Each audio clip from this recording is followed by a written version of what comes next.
regular session. I want to welcome everyone here this evening joining us. Thank you very much for being with us. And also, again, I'd like to thank our good friends, Kurt Rocker and everyone at Texan GMC for not just live streaming the board meetings, but so many things throughout the district events that Bert does stream for us and make them available to friends and family across the nation. So that's just an awesome thing. We just thank you so much for doing that and making that available. And now we will move our colors will be presented tonight by the Summer Creek High School Army Junior ROTC.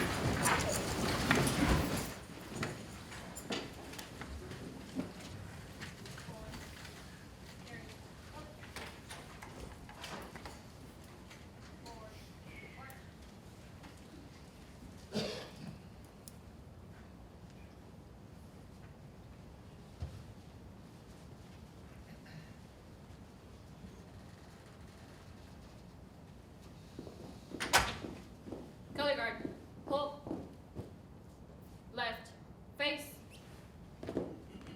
present, arms. Sir, the color guard from Summer Creek High School requests permission to post the colors. Permission granted. Thank you, sir. Order, colors. Right, face, forward, march.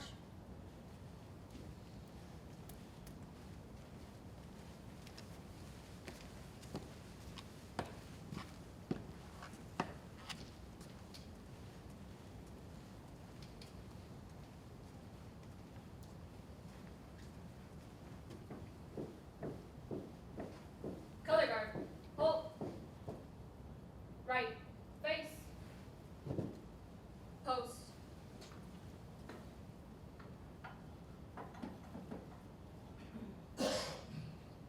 Colors, Mr. Sidney, will you please lead us in pledges this evening? present, arms. I pledge allegiance To the flag of the United States of America, and to the republic for which it stands, one nation, under God, indivisible, with liberty and justice for all.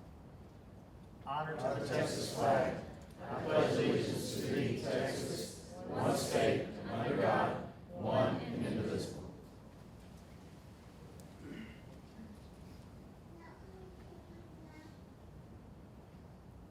Order, arms.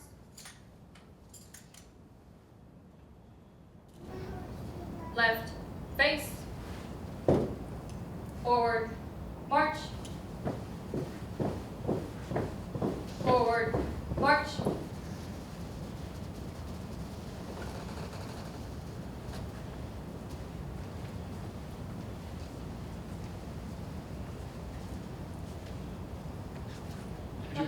Would you please remain standing and join us in a moment of silence?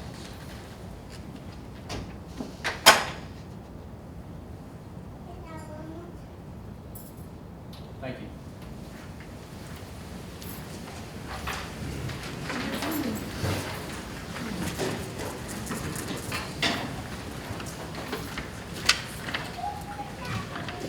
Dr. Sconto, do we have any commendations and recognitions this evening? We do, Mr. President and trustees, but we'd like to start our commendations as we have been doing with our inspiring moment for this month. And this past weekend, really kind of exciting, we all got to enjoy the 63rd annual ISD Rodeo and Livestock Auction.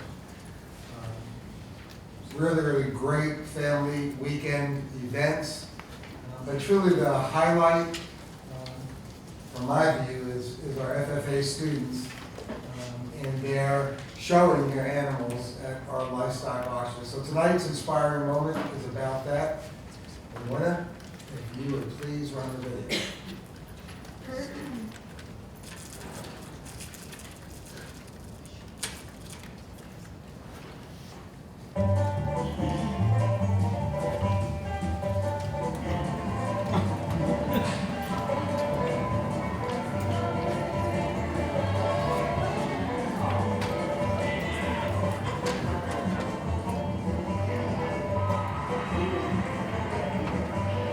history of the livestock show, you know, I can only go back so many years.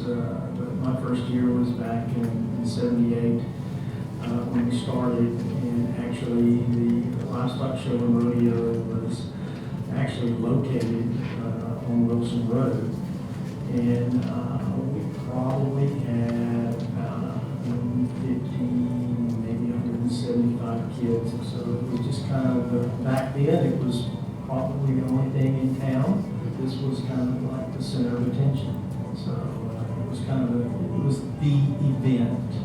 Longville is, even though it's referred to this as a local ISD combination 4-H and FFA livestock show, it actually is bigger than many of the state's county shows, which encompasses what you're doing at every high school and every school district and every 4-H chapter. So we've been very blessed here with a continued or a building of a tradition.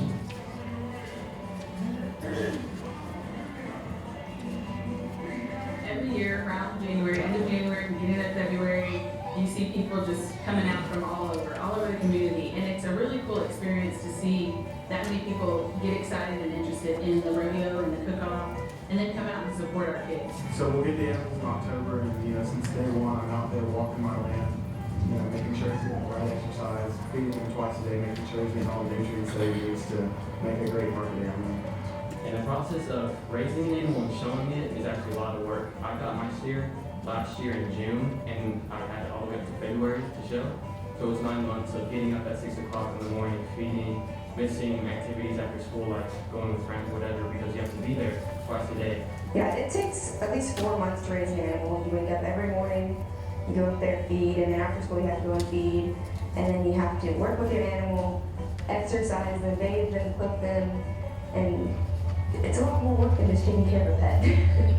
Students also get the opportunity to learn leadership skills that won't only help them here at the high school level, but can help them later in life. So the FFA isn't all about cows, above themselves. One of our major focuses is leadership, and ever since I joined this organization, I've learned so much about leadership. I've become a better speaker, I've been able to interview better, and it just teaches us career skills in life. Personally, I've learned what it means to serve a lot of people, to be, a role model, things like that, because the FFA is such a big organization. It's one of the biggest ones at the school, and it's the biggest in the nation. There's always a chance for you to step up and prove who you are. You can run for offices, and not only your chapter, but outside, like district and area and state and even national if you really wanted to go that far. FFA pushes you to learn for yourself. You have to ask people, you have to experience. It really teaches you just passion and work ethic for something that you actually love. It's about the time and that people put into the program. It's not about us. It's about the kids. The history, and we look back at kids that student school and on ISD in the last 35 years, many of them are doing very well and very supportive to come back, and now are supporting kids.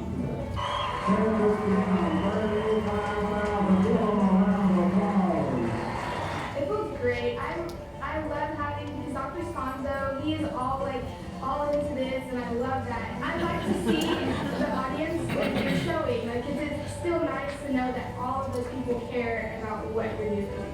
And at the auction, all the people there to support you, the local community members, the school district officials, all my fellow members, it was just awesome.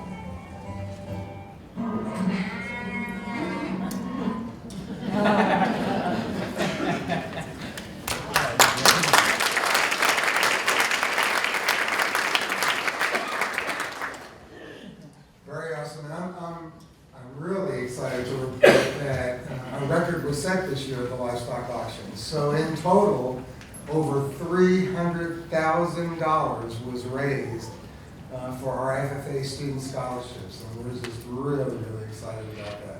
That's working.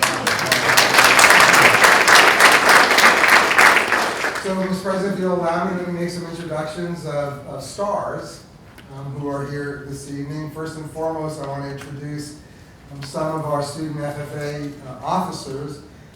You saw him in the video, Ernest Broomfield, and Ernest is the Humble High School and the Area District FFA President. Ernest, if you please stand.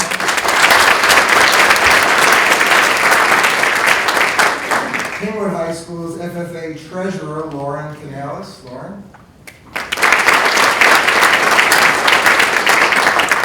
And Numble High School's Vice President, FFA Vice President, Garrett Normand.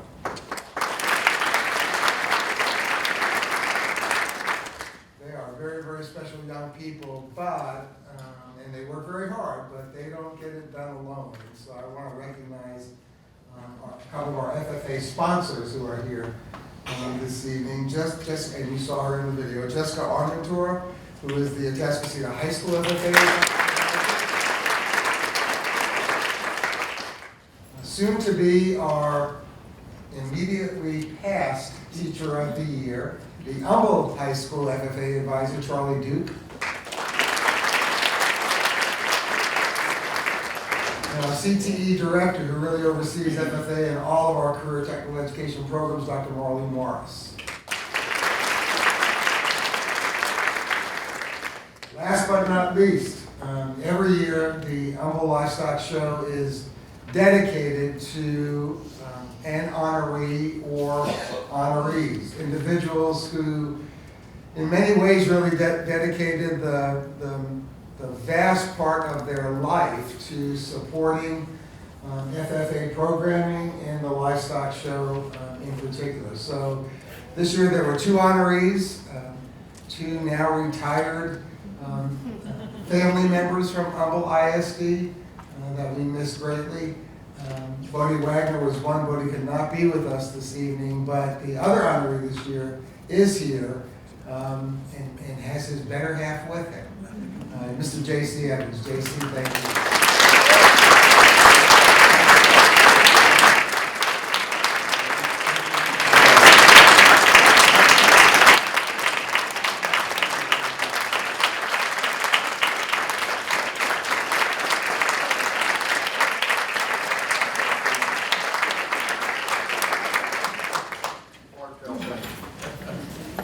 You are very welcome.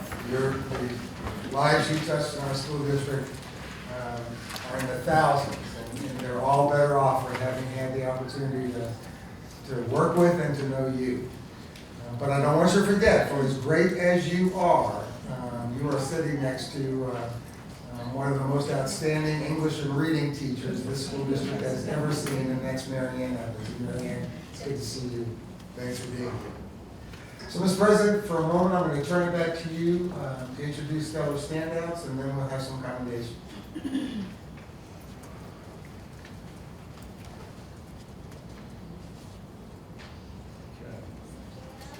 As you know by now, once again, we are scrolling through all of our stellar standouts for this past year, sent in by all our campus principals and all our students. And I just want to point out that in this list, 11 of the students that you see, their names being shown here, will have their artwork displayed at the Houston Livestock Show and Rodeo.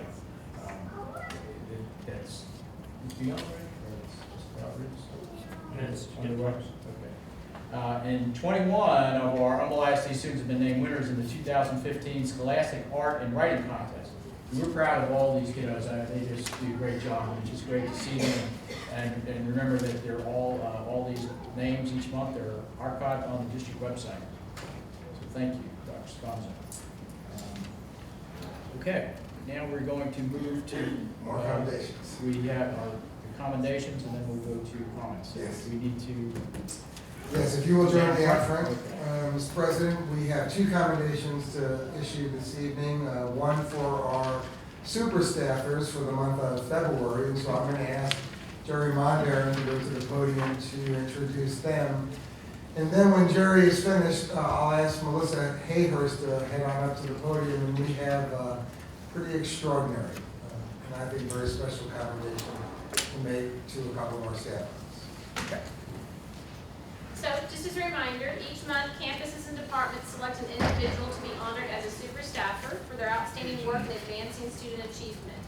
A drawing is held, and 3 honorees receive additional recognition at a school board meeting tonight. Included including a $200 gift card to Papa's Restaurants, thanks to an award sponsor. And our sponsor for this month is Nightlight Pediatric Urgent Care. Amanda Greer from Nightlight is going to join me. Would you come on up, Amanda? As you're coming up, let me just tell you a little bit about Nightlight. They are an after-hours pediatric clinic. They're open when the primary physician's office is closed. They've been in business for 7 years in 3 other locations, but they will be opening an Humble location February 23rd in Dearborn Marketplace, which will be next to the Toys R Us and Babies R Us. So we want to be sure and go out there once they have the grand opening on February 23rd. So thank you, Amanda. I'm going to hand these to you. What's I make the announcements?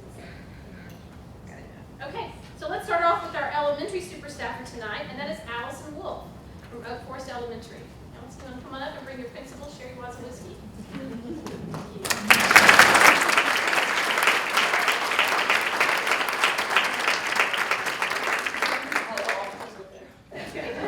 That's okay. So those who nominated Allison said, she is a dedicated teacher and a caring person. This year, Allison partnered with the 5th grade class to complete service learning at Rosemont Assisted Living, a senior living facility within walking distance from our campus. Each month, both classes walked to Rosemont Assisted Living and read or completed activities with the residents. This brings so much joy to her students and to the residents. We are so lucky to have Allison at our campus. Okay. For our secondary super staffer, Brittany Wheeler from Summer Creek High School.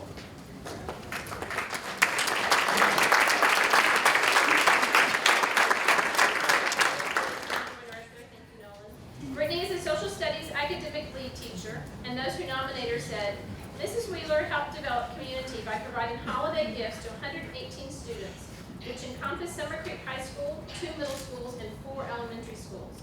The gifts range from $20 to $50.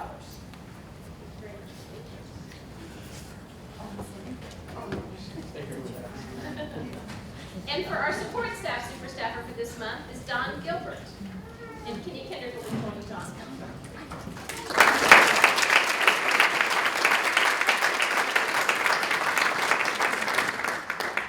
Don is the carpenter and crafts department lead. Those who nominated him said, Don responds to any after-hours emergency calls 24/7. He supervises the crafts department in the absence of the department supervisor. Don has been on call for the district in excess of 20 years. He never says no when asked to complete a task. He is a very responsible and he's dependable. Don closes the gap towards excellence every day with his service to Humble ISD.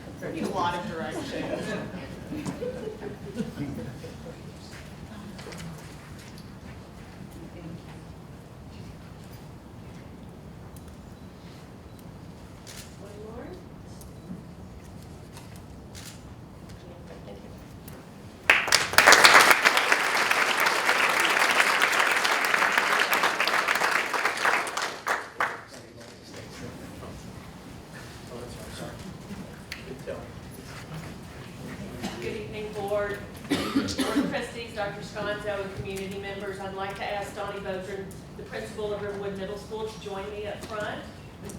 He actually has the commendations to make, and what an incredible commendation he has.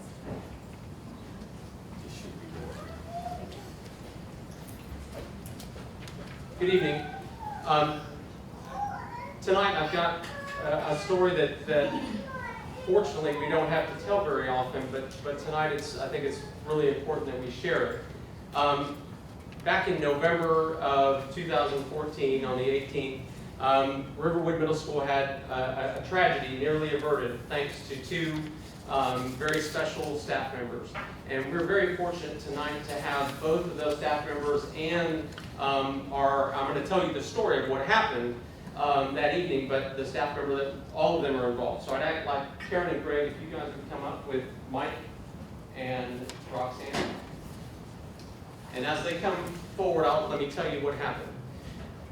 On the 18th, Miss Mata, as she was coming to school, suffered a heart attack as she pulled into the parking lot of our school and crashed her vehicle into a pole. And as this happened at about 7:45 in the morning, as students were arriving, and you can imagine at a middle school when students are arriving, it's a lot of chaos. Students quickly came to Mike Blaney, who was out on duty in the front of the school, and he rushed out to see what happened in the parking lot. And Mr. Blaney, along with another community member who just happened to be dropping off a student, went into action right away. Miss Mata's car it was running, it was impaled on a pole, and they broke out the glass on the vehicle to get her out of the car to see what was going on. Mike quickly ran back into the building to get Roxanne, our school nurse. Roxanne Larson is, we are so very fortunate to have Miss Larson, who is a previous trauma nurse, and she quickly went into action as we and the rest of the school went into action. And that day, so many things just happened to come into play.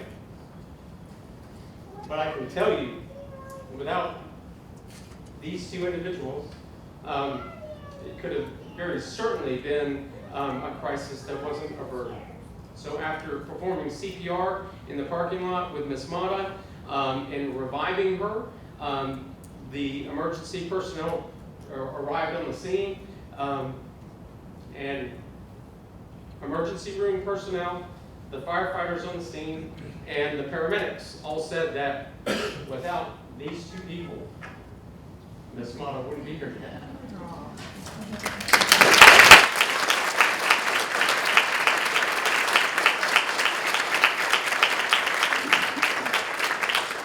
So we are very, very thankful to have these two excellent personnel that epitomize what you want in a team. And thanks to their quick efforts and the rest of the efforts of the team at Riverwood Middle School that day, everyone jumped into action and everything worked out to play. So we would like to recognize Mike Blaney and Roxanne Larson for their heroic efforts on that day.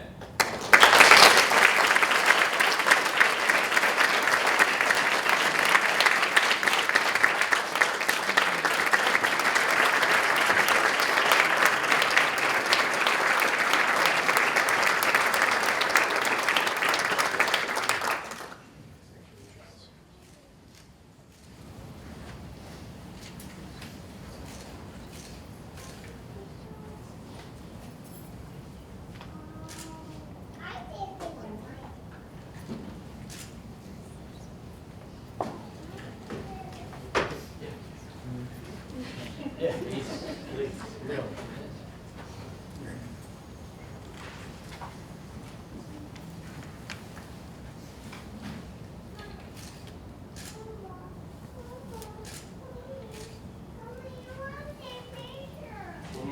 Sorry.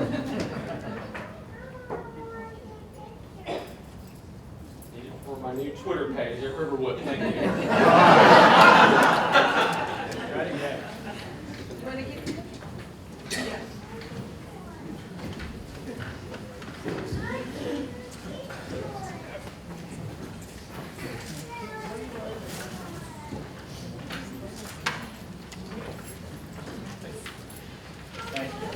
Awesome.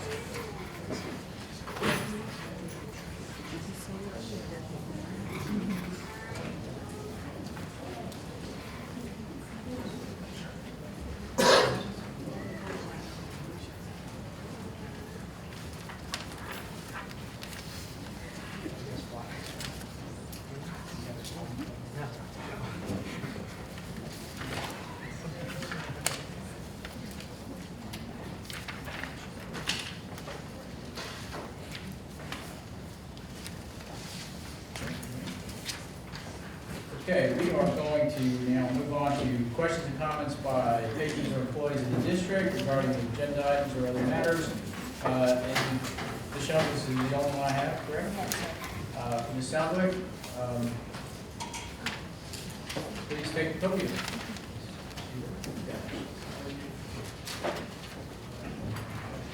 See you guys. Thank you. excited to share that AFT is taking Humble ISD employees to Longgate this year. We're taking charter buses, and we're leaving at, we're meeting at 6 a.m. Dunn High School, we're departing at 6:30 a.m. And then we'll return around 5:30. We're providing breakfast and lunch, and we're there to talk to the legislatures.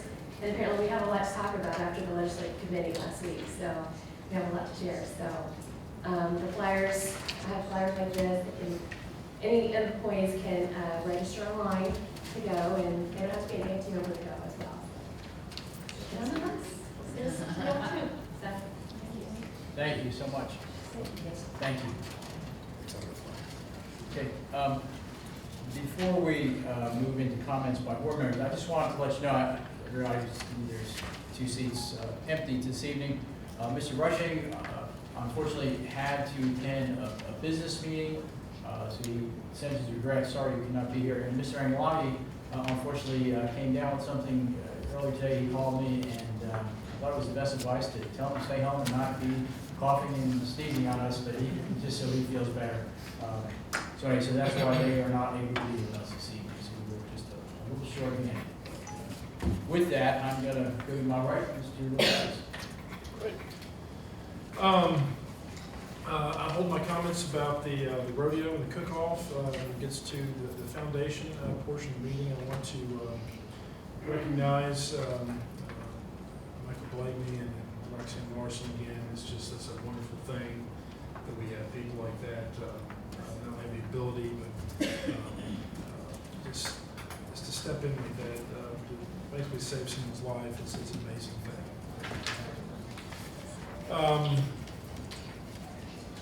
What was the date of the lobby day for the March 9th, the first day of spring break. March 9th, the first day of spring break? So that is lobby day. Get on the bus with AFT to go to Austin for lobby. Have extra flyers. Crispin has, Southwick has flyers for you, so March 9th.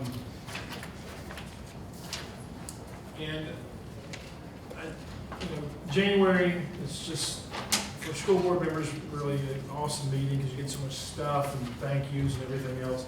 And we, it keeps coming. And so I wanted to thank everybody who, again, gave us their thank yous.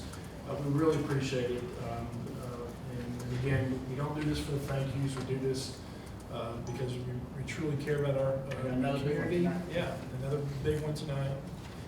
But again, thank you for everyone that is employed by the district, the parents who do what they need to do. We're just a small part and make this district go. That's all I have, Mr. President. Thank you. Thank you very much, Mr. Lopez. Mr. Sid?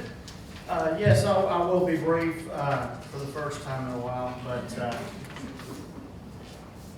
I had lunch today with Dr. Sconzo and Troy Kite and Mr. Kramer, and for the first time I can remember, I went to a meeting where I got to speak, and I spoke the least amount of time out of anybody that got up and spoke. So I didn't think Mr. Kramer would ever shut up. So anyway.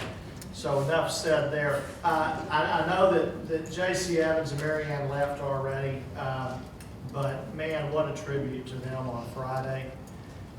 And it was a family affair, and yes, J.C. was the one being honored, but I'm going to echo some words from Dr. Sconzo about Mary Ann and her job in the classroom. She taught one of my kids. One of my older ones. For those of you who know, I've had 2 graduate, one from Humble, one from Atascocita.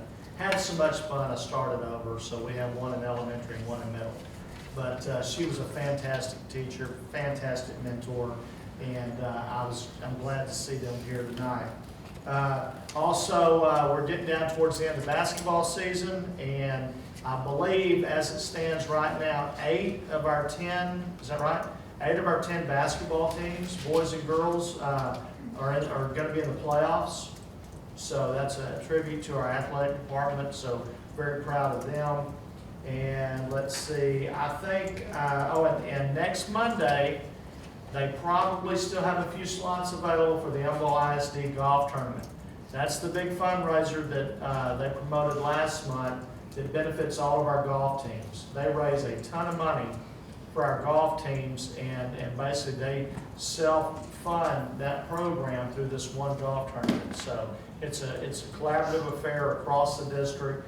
So if you're not busy next Monday, come out to Kingwood Country Club. We'd love to see you. And that's all I have. Okay, thank you, Mr. Sidden. Ms. Conrad? I have no comments, Mr. President. Okay, thank you very much. Mr. Cunningham? Thank you, Mr. President. I've got a couple of things I just want to share, and Mr. Lopez said January was a very good month. I'm still trying to get return letters to all of them. I was just overwhelmed by how well you treat me in January. So, I wanted to share with my board members and the audience, had a good time in January, and I want to just mention the Manners Banquet. This is the time that I really get to have a good time with future leaders, as I call them. And I want to call out a couple of schools that I went to in January. It was Timbersdale, Tascasita Springs, Maplebrook. Now I'm going to move forward a little bit here. I went to North Belt. This Friday, Willow Creek. Next Friday, Fall Creek. And I'm kind of looking forward to it. So I tell you, and the lunches seem to get better and better. I really love them. Mr. Sidden has already mentioned the golf tournament, so this coming Monday, we'll just mention that again. And I'm looking forward to playing with my friend over there as we raise money for the golf teams. I also want to mention that on the 17th and 18th of February, next Tuesday and Wednesday. Well, I think I'll let you go ahead and talk about that in our comments on board. So I'll leave that alone. But I will mention that on the 18th of February, the Council of PTA's Founders Day. I'm looking forward to that, and I will be there for that also. Besides that, Mr. President, that's it. I have a busy January, had a blessed January, busy January, and February is moving in the same direction. I appreciate that, Ms. Cunningham. I think you might want to, all that extra eating you've been doing. Starts in March. Starts in March.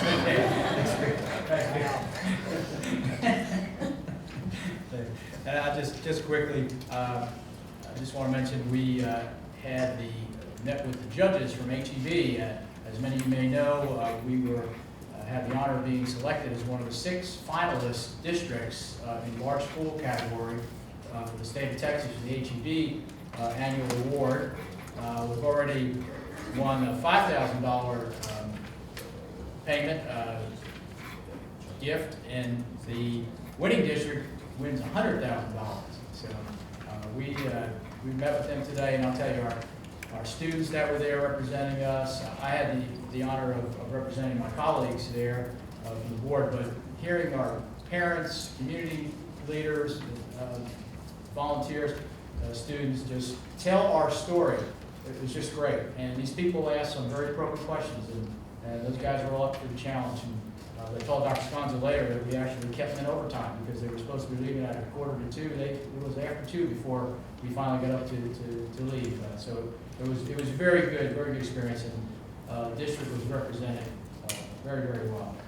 And I just want to say also to the FFA kids, and I thanked them when I was talking to them in the back, but Special Kids Day that they put on, and with the just gargantuan efforts by Carla and Glenn Redmond and all the adults that they have helped them to put that on for all our special needs kids throughout the district. I got to go this year with my grandson Jake, who's at Elm Grove, and his dad, and it was just something to see him get up the courage to go and pet a sheep that was 3 times his size, but it was great, he did it, and it was just a great time. So that's just awesome, all those people put those things on. So with that, Dr. Sconzo, I'm going to turn it to you, and I did not forget comments from the administration. Thank you, Mr. President. I do have a comment, and it really comes as no surprise to me that none of you referenced this in your comments tonight. Ms. Scoffel, you did speak about the district being a finalist for the HEB Annual Award of Excellence in the large school district category, and that in and of itself truly is a very prestigious thing, and certainly a tribute to our entire ISD family and frankly to our community. It is very rare, though, very rare, that a district finds itself to be a finalist for 2 HEB Award of Excellence distinctions, and we enjoyed that this year. Not only is the district a finalist, but the school board is a finalist in the school board category for the HEB Award of Excellence. And I really want to emphasize that for everyone, because it is a very, very distinguished kind of recognition, and from my vantage point, it is a clear recognition of the reality that to a person we have an extraordinarily high-performing, only about children school board. So you may have rightfully earned all the accolades in January, but I'm thrilled that in February you're getting recognized again for the incredible work and leadership that you provide to our entire district. So congratulations to each and every one of you for that truly prestigious distinction. Thank you, Dr. Sconzo. Okay. Now I'm going to turn to our parliamentarian, Ms. Conrad. If you would bring any motions we have out of closed session. Yes, Mr. President, as to the personnel, I move that the board approve the administration's personnel recommendations as presented. Second. Any discussion? All those in favor?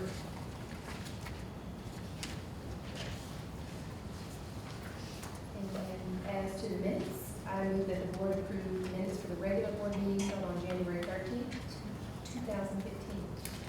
Any discussion on the minutes? I'll second it. I'm sorry. Any discussion on the minutes? Okay, all those in favor? 5-0. And as to the minutes, I move the board approve minutes for the special board meeting held on January 28th, 2015. Second. Okay, we have a second. Any discussion? All those in favor? Thank you. Okay, thank you, Ms. Conrad. Now we will move to updates of board associations and committees. The first one is advertising. I don't believe, Mr. Rushing told me we do not have a report for this evening. Next is audit committee, Mr. Cunningham. Yes, Mr. President, the audit committee is continuing to do their work with programs, departmental audits. They're also assisting our safe and secure schools with the safety audits. And so everything is looking rather good. We do have a committee meeting coming up here in the next, I believe it will be in April, if not sooner. But that's all I have to report on, Mr. President. Okay, thank you very much. Mr. Lopez, Board and Superintendent Evaluation Committee. We're going to schedule the meeting for the board evaluation, but that's all we have tonight. Thank you. And Mr. Anglagi told me that he had asked Mr. Sitton to provide the update on building planning. Yeah, we met last week with another group, not like what we've done in the past, looking at energy consultants. This was more of a group looking at how to fix some of and streamline some of our equipment.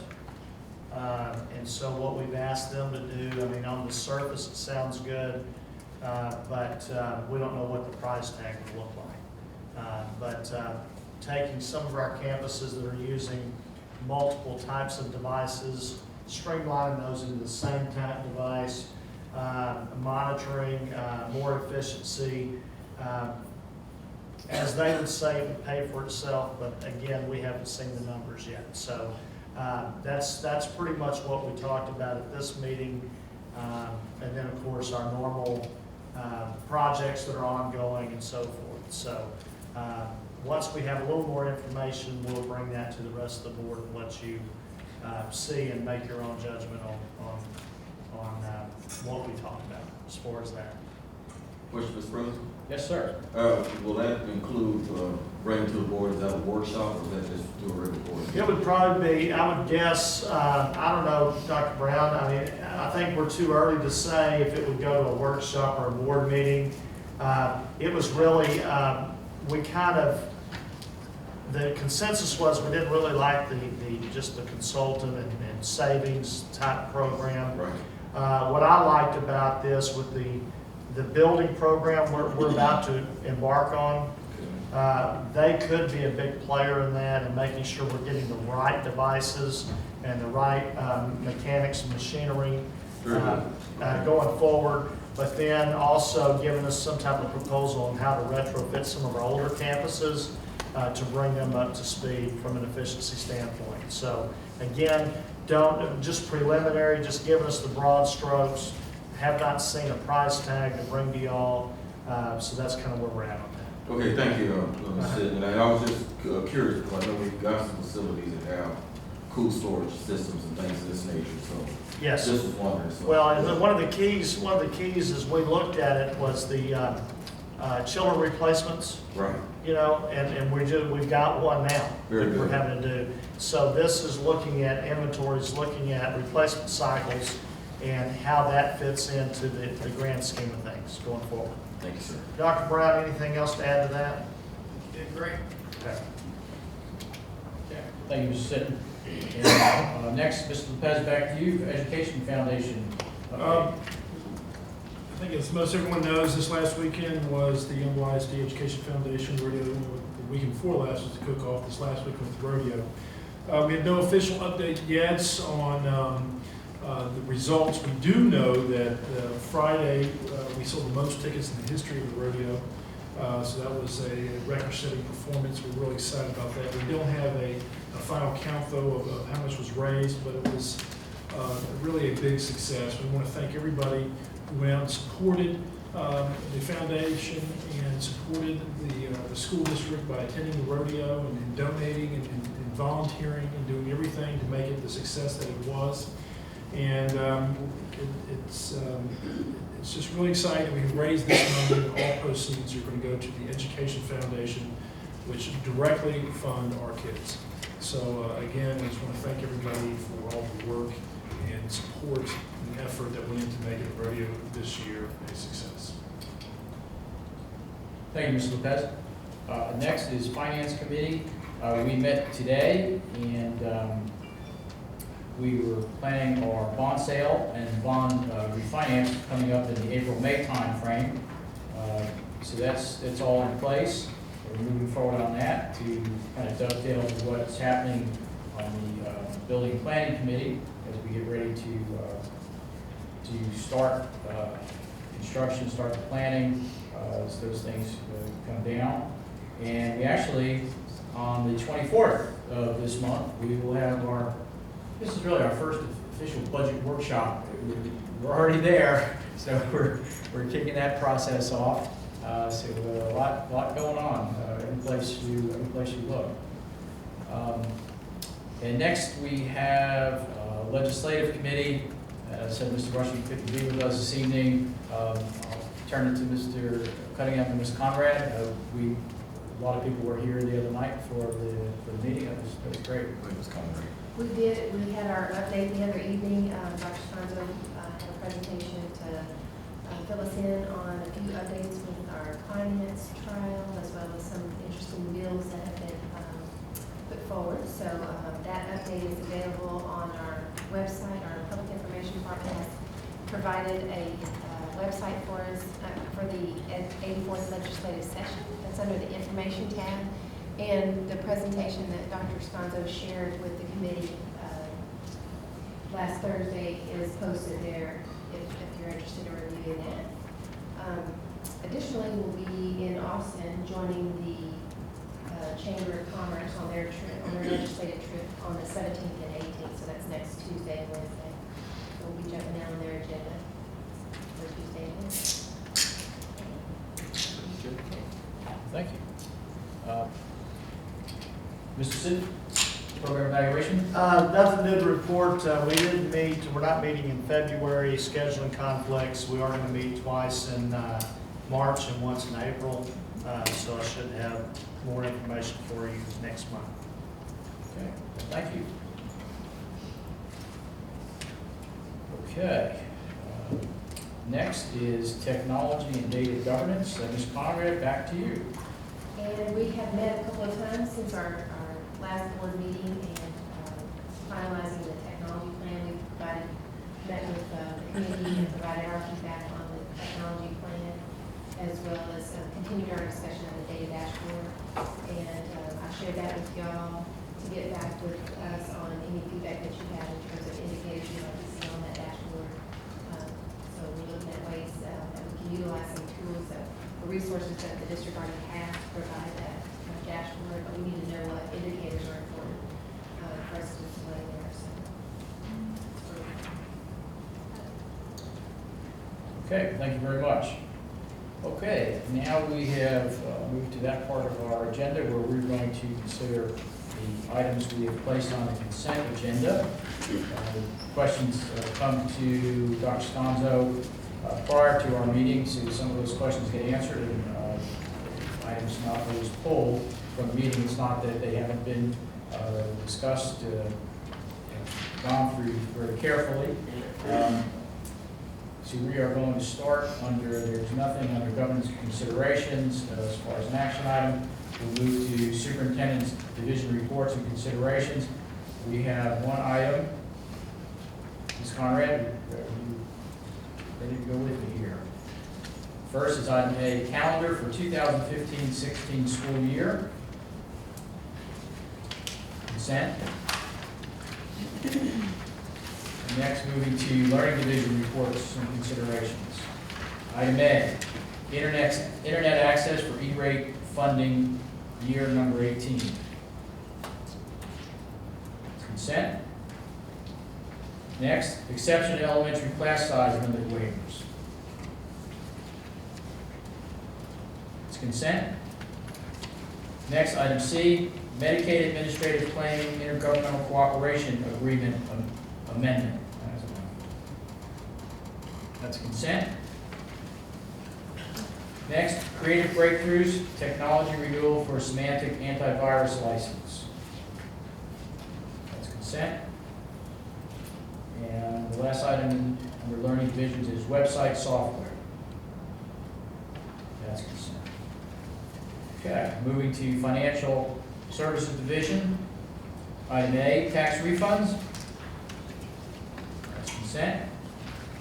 Budgetary amendments. That's consent. And item C, reimbursement resolution. That's consent. No items under human resources, reports and considerations. Next is under support services division. Item A, integrated pest management coordinator. That's consent. Item B, negotiations and purchase of real property, 45 acres of land. That's consent. Next, item C, negotiations and purchase of real property, 15 acres of land. That's consent. Item D, negotiations and purchase of real property, 155 acres of land. That's consent. And item E, negotiations and purchase of real property, 23.46 acres of land. That's consent. And item F, purchase of a chiller. That's consent. Fire retardant, item G, I'm sorry, fire retardant treatment of stage curtains in Kingwood schools. That's consent. Item H, architectural services and consulting services. That's consent. And then moving to the final approve district-wide reports and considerations. Item A, postal equipment leasing, service supplies, and printing services. That's consent. Okay. Ms. Conrad, would you please read those back in the form of an agenda, and you have them ready?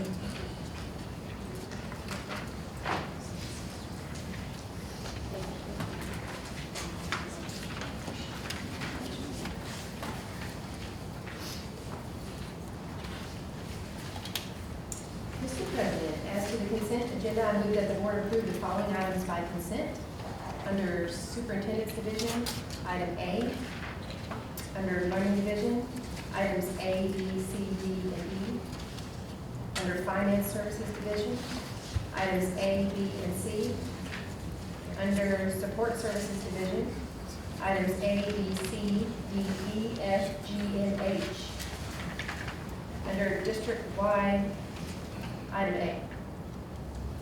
Okay, thank you. Second. Need a second. Sid, thank you. We have a second. Okay. All those in favor? 5-0, Michelle. Okay, and we're going to roll back through here.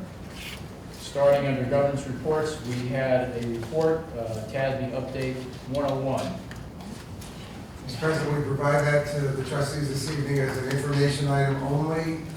Our intent will be to bring this back to you at the March regular business meeting for your consideration and action at that time. Trustees have any questions or concerns or input regarding any of the policy update information, please get to us between now and that March meeting. Thank you. Okay, and now back to Learning Division reports. We do have one report, and while it's a requirement that this is presented, it's also a very interesting, great information,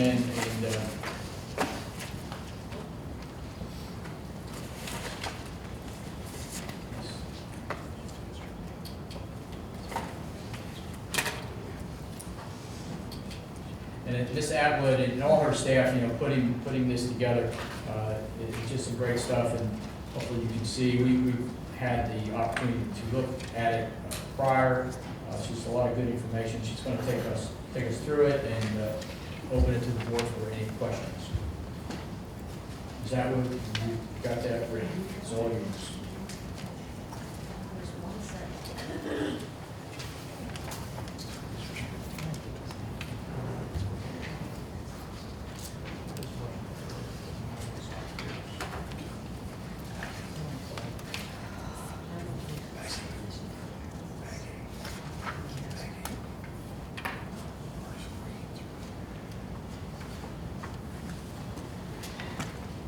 Do you want me to go ahead and No, continue? you start. I can look it up here. I'm just Oh, letting okay. this young know that we have equipment malfunction. So I can see it. All right. Well, Actually, I can see it better up here because this is too close. All right. Thank you for the opportunity. Tonight it is the annual performance report that's required under statute to be presented. And please remember that many of the indicators that are on here, this is for the 13-14 school year, they are lagging indicators. Some of them go back even further than that. But as with each year, as we look through this data, there's various components that are required to be reported and different source pieces of it. Part of it is the TAPR, which took the place of the old AEIS, and I know we all love these acronyms overall, but they are spelled out there for you. And also including campus performance objectives and information from the Texas Higher Education Coordinating Board in regards to what our students do after they leave us, how they are performing. A summary of serious violent and criminal incidents that are FERPA compliant as far as the report itself, but to give you an overall understanding of those types of incidents that are happening within the school. A brief statement about the PEEP's financial data and special ed compliance. So when we look at our district overall, from the various pieces of information there, in the 13-14 school year, we did have 4,716 employees, and 68.3% of those members were directly associated as professional staff working with students and for students. The district values, 8% of our value is in residential property, while only 16.6% is in business. And this is pretty stable year over year. Our instructional expenditure ratio was 67.1%. And in reality, this too has been a very stable number and pretty overall. The financial information is in a separate report from the TAPR. This has been separated for the last couple of years since they went to this format. We are required, though, to inform as far as what the actual unassigned fund balance for the total revenue was. It was 23.5%. And it was essentially, previous year was 23.4%. So again, a very stable number. What we do know from all of the reports is we continue to grow. Aside from the one time span where we did have a little bit of a flattening out when we had the economic downturn, we have rebounded and we continue to add students all over the place. At the same time, we also look at our demographics. We can see that we continue to shift. We become a more diverse district throughout the district itself. So part of the majority of the performance report is really focused on student achievement or student values that are reported in the essence of state assessment results, graduation rates and types, things about success post-secondary, students being prepared, and then actually how they are enrolled and how they are performing. This year, as in last year, we are governed by and evaluated as a district by the state.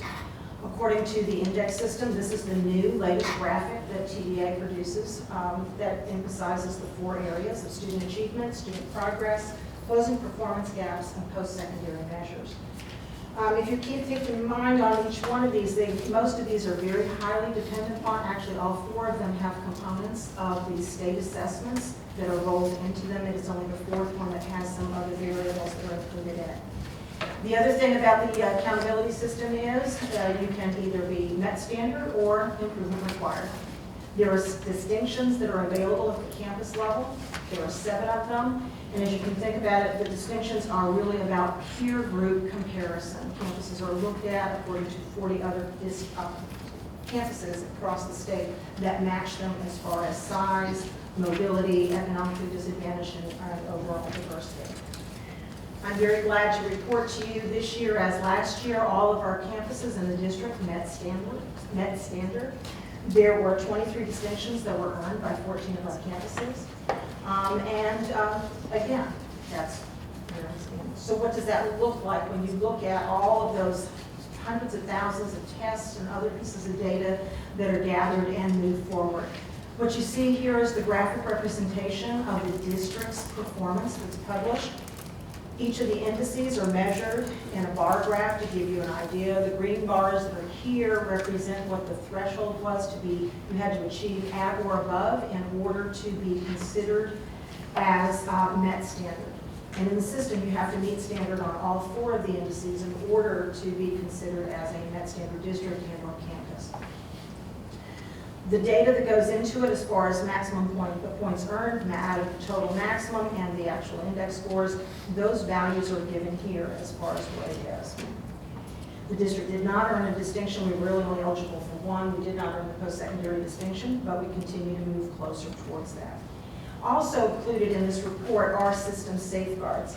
When you take and compose all of these numbers together, and while it does evaluate in each one of these indices different subgroups and in different ways, it is quite possible that a particular subgroup could be overlooked in some way, or the attention might not be there. So in order to look at and say which areas do you need to focus on, or could be potential areas that you should look at, there are the system safeguards that are here, and those performance standards on those. This is for every race, ethnicity, special education, English language learners as well, and economically disadvantaged.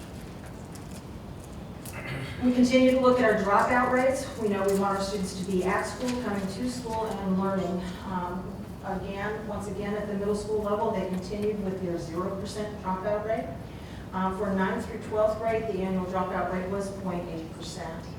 For the 2013 cohort, we had a graduation rate of 94.1. When you go through and look at all the data that is reported, there's about 4 or 5 different ways graduation rates are reported on the TAPR. The one that I'm reporting here is the one that matches federal. It is also the one that is used for the actual accountability rating. What you can see is the different subgroups as far as what the actual graduation rates are within those, and for the overall time frame. What I can tell you is that this is significantly, that 94.1 graduation rate is significantly better than it was the first time I stood up here and told you about graduation rates. And it is actually improved even over the previous year. Last year's was 90, previous year's was 93.8, this is 94.1. One of the areas that we do look at quite closely in this district is we look at college readiness indicators, and these are the ones that are, these particular ones that are required in the report do come down to look at completion, dual credit, and advanced course placements. We are up again as far as the completion of those courses. Recommended and distinguished high school graduation rates, that is the second line here. This is probably the last year that you're going to see this. This is the old 4x4 and some other requirements on it. Our rate for this particular cohort was 80.1, and I'm glad to report to you that that is improved over the previous year. It was at 78.9% the previous year. AB and IB scoring at or above criteria. Again, we were up this year over the previous years. And for SAT and ACT participation, while we were at 68.4%, we had a little bit of a decline as far as the overall participation rate. Our actual SAT scores remained steady at 1473, and our ACT scores increased to 22.3. And what's significant about this is that we are above the state and regional averages on each one of those. Texas Higher Education Coordinating Board looks and tracks students in post-secondary after they leave school districts, their first year after graduation. And they use the identifying numbers, you know, those state ID numbers that we have for kiddos to track them. They do look at 2- and 4-year public schools and the cooperating private schools within Texas. There are a certain number of our students who do go out of state, and of course these would not be trackable in this particular way. But when we look at the class of 2012, so we look at 2012 and then as they matriculated in on the 13-14 school year, you can see that we had 2,537 graduates that were tracked. Of those, 23% 4-year institutions, 39% 2-year institutions, 3% in private institutions. The 4-year rate is about steady. Our 2-year rate has increased slightly. We see more kids going to the 2-year college programs. And the 3% for the private has been steady. And the indication of GPA for how our students are performing, the 2.0 GPA by no means indicates that it's a high level of achievement, but it is ones that students are then not on academic probation and are capable of going on to the next following year. On the TAPR, they've also added these indicators for the second year in a row. They do look at enrollment and completion without remediation of our previous graduates. And while this data doesn't match up one-for-one with what the Higher Education Coordinating Board reports, it is consistent with it. 64.5% of Bumble graduates do go on and that enrolled into the state or into institutions of 2 and 4 years or the private institutions. Our rate is higher than the state and the region. What is probably most notable is when you look at completing the first year of that post-secondary experience without taking any remediation class, and this is a rate that has increased. We have more kids going and being successful taking truly college credit-bearing courses in that first year. Last year the rate was at 69%. While all of these things are really about the state assessment and some very standardized types of things, last year for the first year, local districts were required and really embraced the opportunity to be able to do a local evaluation based on criteria determined by committees of community members. This is the community and student engagement evaluation, if you will. The 9 areas are defined by the state, and you can see them up there as far as for fine arts, wellness, community and parental involvement, 21st century workforce, and the other particular areas that are there.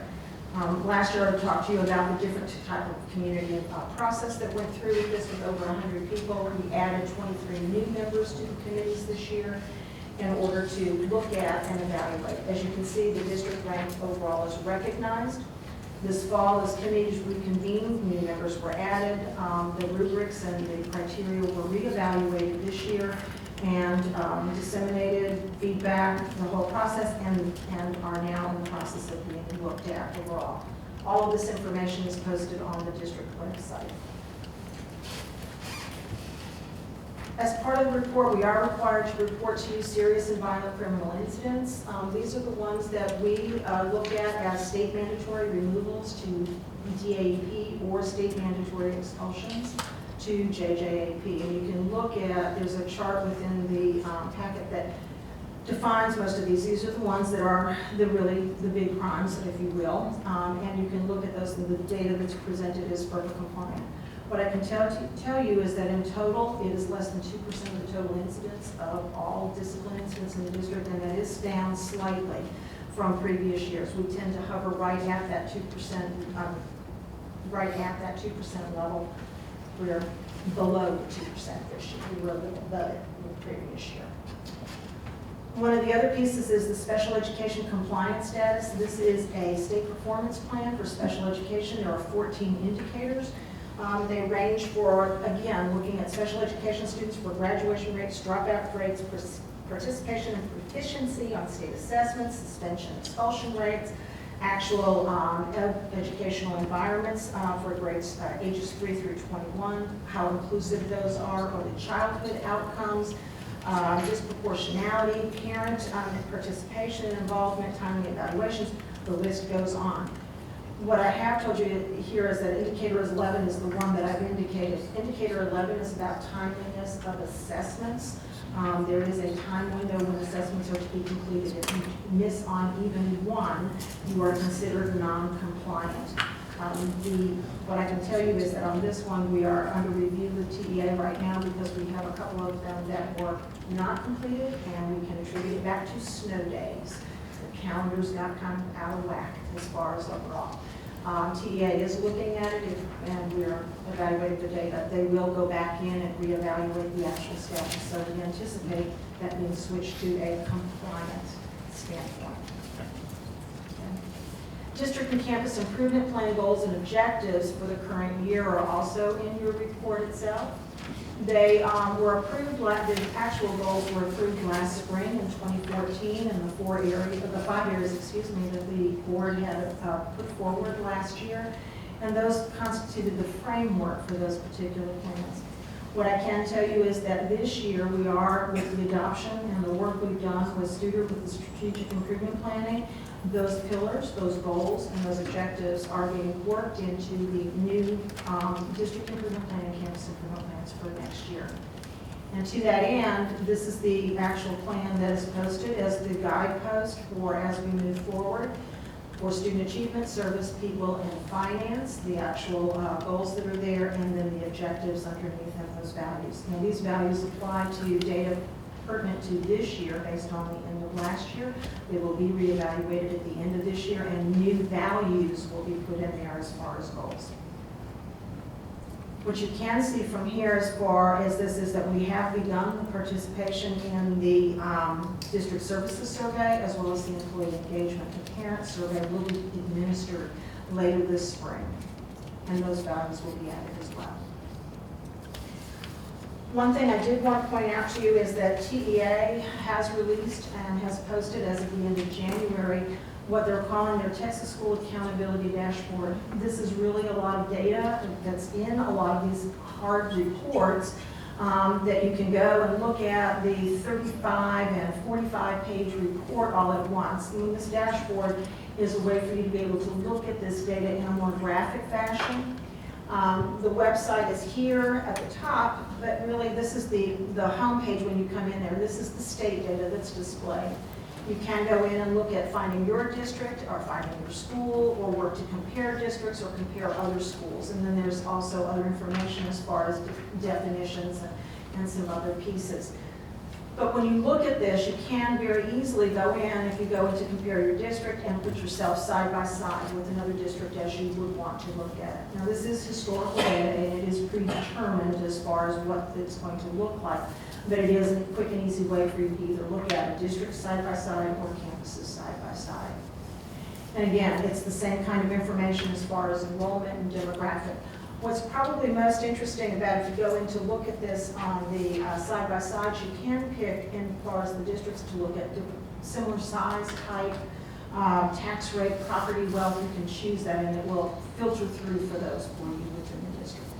One more tool that state has allowed for us to be able to look at these different things. It's a lot of data, it's a lot of information. The important thing about it is that we are moving forward. We are seeing some steady increases. Even that if they are small increments, they are moving in the right direction, and they are trending in the way that we would want them to do. Because we know that it's never about staying still with where you are. It is always about moving forward one step at a time, always moving to a higher goal. So if you have any questions, the entire report will be available at the administration building in hard copy, posted on the district website. If you have any questions, please let me know. Either now or later. Yeah, we do. Okay. Mr. Lopez? Can we get an update after TEA reviews the special education? Yes. I want to find out what happens with that. Okay. Thank you, Carol. That should be going to them sometime this week for review, and then depending upon their timeline, it will. Okay. I just want to make sure the board's updated so we know what happened. Sure. Anything else? Any other questions? Ms. Carter? You mentioned we had, there was 23 distinctions by 14 campuses. Yes, sir. Yes, ma'am. How do you, is that, you would find that maybe on their report cards individually by campus, or? They would be on there. There's also in the CD that you have, there's also some summary documents that have that in there as well. There's a table that is produced. We've got two different tables that show the yes, no's, and which distinctions that are actually there.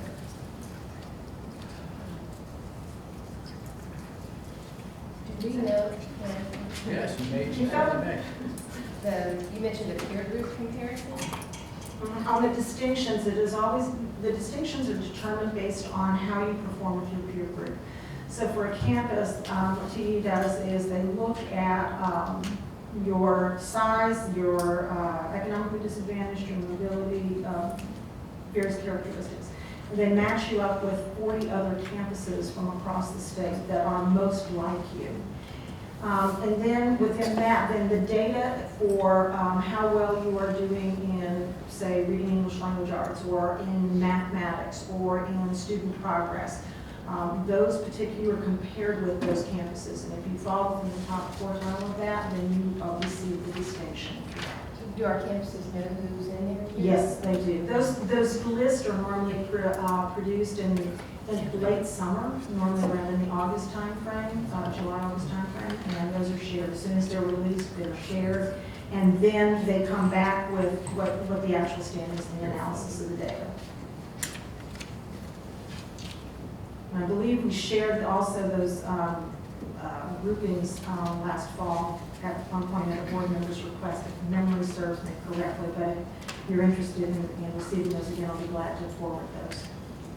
Yeah, because that's interesting to see when you look at a campus and look at its 39 peers. You know, one thing, a small data point that you mentioned, and that was about remediation on the freshman college level. Right. And we talked about this extensively 3 or 4 years ago, and started looking at developing our curriculum from the top down instead of the bottom up, because one of the biggest things that we were hearing in the community is our kids are going to college and they're not even getting credit for half their classes. That was a little overblown, but they were having to take remedial courses and weren't getting college credit. So it's really good to see over the last 2 years that we're making significant progress.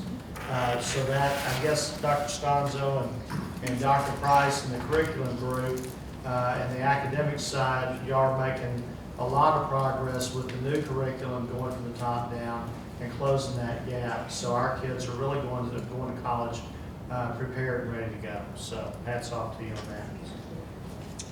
I knew you were gonna like that, because no, you've been banging that drum, and rightfully so, for a long time, and that really is showing some great progress. Because, you know, we're looking at the trend and which way it's going, so that's great. And Ms. Atwood, could you, one of your slides at the very beginning, you and I talked about, could you maybe just point out, yeah, that's the one, where you see the gap in the last 2 years on the at-risk students, that all of a sudden, wow, what happened? But there's good reason for that, and you guys have done a great job in focusing the district on that. So I just wanted to thank you. You know, at-risk is a very, this is the at-risk as defined by the state criteria, and not to go into too many of the details, there are 13 criteria that the state uses. Many people think that economically disadvantaged is one of those criteria. It is not. Of the 13 criteria, there are things in there like, were you retained? Did you fail a state assessment? Did you fail 2 or more core subjects within the current school year? Did you perform unsuccessfully on a reading test in the lower grade levels? There are things such as our young parents, our students who are parents are also included in there. Limited English proficiency, a number of different characteristics that are there. So when you look at this, you can see that we were pretty steady overall, and over the years we have been. And that was something that was kind of like, you know, as we moved into a different state assessment where we didn't have as high passing rates as we knew we were becoming, there were different challenges overall with a number of different things. When we look at the changes within our district overall, it didn't make a whole lot of sense that our at-risk numbers were staying either low or not progressing very well.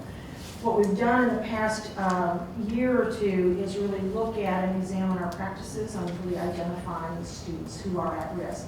And that's not to say that we weren't doing identifying them, but we really went after to make an effort to assure that we were.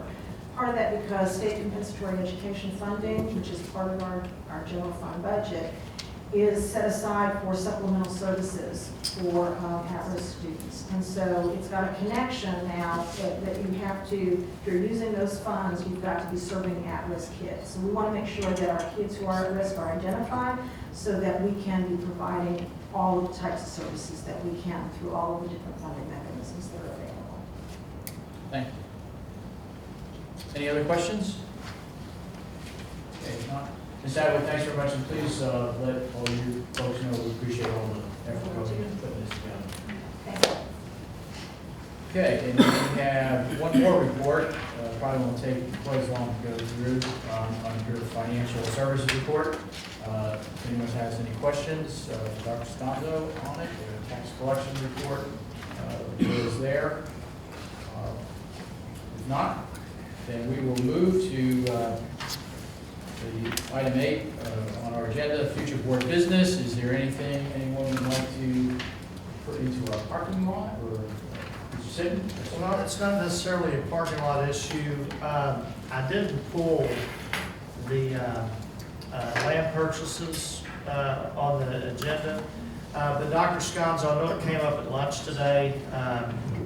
Would you address the idea that we can't really disclose where those locations are and why at this point in time? Sure, be happy to. So what the board did this evening was authorize the administration to now proceed to enter into and finalize negotiations for the properties that we're seeking to purchase for new campuses going forward over the next 8 years. So given that the district is literally in negotiations with property owners, state law protects that information from public view until such time as negotiations are completed and the district enters into a purchase contract for property. So that's why the reference to just the total number of acres. I would want everyone to be aware that trustees know full well